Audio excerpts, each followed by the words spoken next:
Assalamualaikum warahmatullahi wabarakatuh. Saya Nabil Habib Firana, NIM C0C020012, Prodi Akuntansi D3, kelas B. Di sini saya akan presentasikan materi tentang biaya bahan baku. A. Biaya bahan baku. Pengertian dan contoh. Pada dasarnya, bahan baku adalah seluruh bahan yang diperlukan dan digunakan untuk bisa membuat atau memproduksi suatu produk. Contohnya sederhana dari bahan baku ini adalah kayu dan juga paku yang dibuat untuk memproduksi kursi. Berdasarkan pengertian dari bahan baku ini, maka bisa kita simpulkan bahwa biaya bahan baku adalah suatu biaya yang dikeluarkan agar bisa memperoleh bahan baku yang siap untuk digunakan, yang di dalamnya mencakup biaya angkut, penyimpanan, dan juga operasional di dalamnya. Pada umumnya, biaya bahan baku ini menjadi biaya yang paling besar dalam suatu pembuatan produk matang. Biaya bahan baku menurut para ahli. Menurut Wikipedia, bahan baku adalah suatu bahan yang digunakan untuk membuat suatu produk.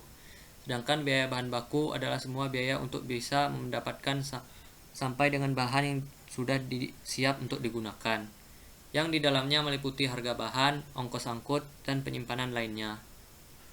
Menurut Sofjan Asauri, bahan baku adalah seluruh bahan baku yang mencakup seluruh bahan yang digunakan dalam suatu perusahaan pabrik, kecuali beberapa bahan yang secara fisik akan digabungkan ke dalam produk yang diperoleh perusahaan tersebut. B. Jenis-jenis biaya bahan baku.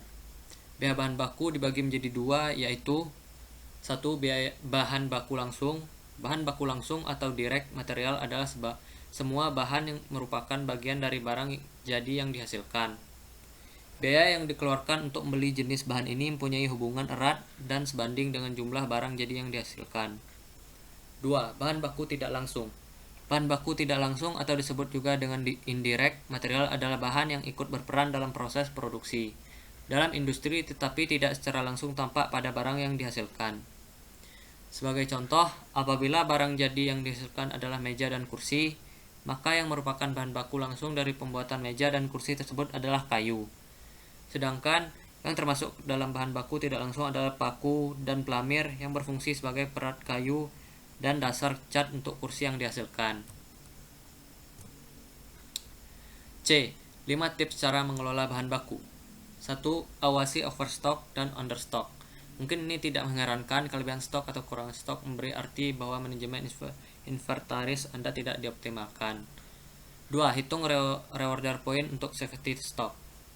Jangan mengisi stok pengaman dengan terburu-buru. Dengan menghitung reorder point, Anda tahu persis kapan harus memesan lebih banyak stok pengaman.